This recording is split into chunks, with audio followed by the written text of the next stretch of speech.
Right ఇక విజువల్స్ చూస్తున్నాం. AP deputy CM Pavan Kalyan Alluri జిల్లా పాడేరు నియోజకవర్గంలో పర్యటిస్తున్నారు.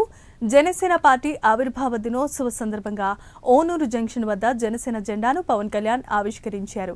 అనంతరం అడవి తల్లి బాట కార్యక్రమంలో భాగంగా గిరిజన ప్రాంతాల్లో నిర్మించిన కొత్త రహదారులను పవన్ కళ్యాణ్ స్వయంగా పరిశీలిస్తున్నారు. మారుమూల గ్రామాలకు రవాణా సౌకర్యాలు లేక గిరిజనులు పడుతున్న ఇబ్బందులను గమనించి యుద్ధ ప్రాతిపదికన ఈ రోడ్ల నిర్మాణాన్ని పూర్తి చేయించారు. ఈ రహదారులు అందుబాటులోనికి రావడం వల్ల గిరిజన పల్లెలకు వైద్యం, విద్య, రవాణా సేవలు మరింతగా చేరువవుతున్నాయి. అభివృద్ధికి కేవలం పట్టణాలకే కాదు ఈ చర్య ద్వారా నిరూపించారు Pavan Kalyan.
AP deputy CM Pavan Kalyan Alluri జిల్లా పాడేరు నియోజకవర్గంలో పర్యటిస్తున్నారు. జనసేన పార్టీ ఆవిర్భావ దినోత్సవ సందర్భంగా ఓనూరు జంక్షన్ వద్ద జనసేన జెండాను పవన్ కళ్యాణ్ ఆవిష్కరించారు.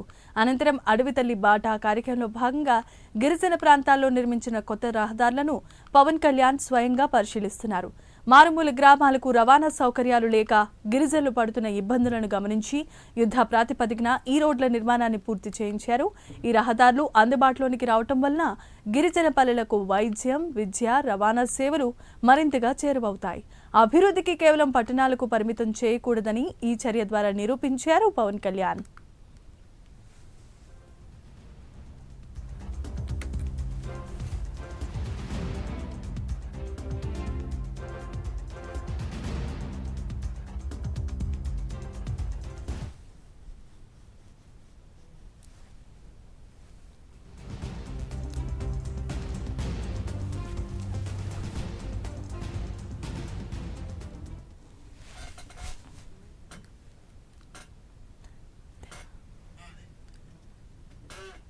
పీఎం జన్మన్ పథకం కింద నిర్మించిన రోడ్లను ఆయనే స్వయంగా పరిశీలిస్తున్నారు. ఓనూరు జంక్షన్ నుంచి నందిగరువు వరకు నిర్మించిన 2.4 కిలోమీటర్ల రహదారిని కాలినడకన ప్రయాణిస్తూ పనుల నాణ్యత తనిఖీ చేస్తున్నారు. తర్వాత నిర్మాణం పూర్తయిన రహదారులను గిరిజనుల సమక్షంలో ప్రారంభిస్తారు. ఈ కార్యక్రమం పూర్తయిన తర్వాత నందిగరువు గ్రామ ప్రజలతో పవన్ కళ్యాణ్ ప్రత్యేకంగా భేటీ అవుతారు. వారి సమస్యలను అడిగి తెలుసుకునేందుకు మాటా మంతి కార్యక్రమాన్ని నిర్వహిస్తారు. పర్యటన చివరిలో గిరిజనులతో కలిసి పవన్ కళ్యాణ్ మధ్యాహ్న భోజనం చేస్తారు. అధ్యక్షుడి పిలుపు మేరకు రాష్ట్రంలో ఉన్న అన్ని మండల, నియోజకవర్గ కేంద్రాల్లో జన సైనికులు సేవా కార్యక్రమాలను చేపట్టనున్నారు.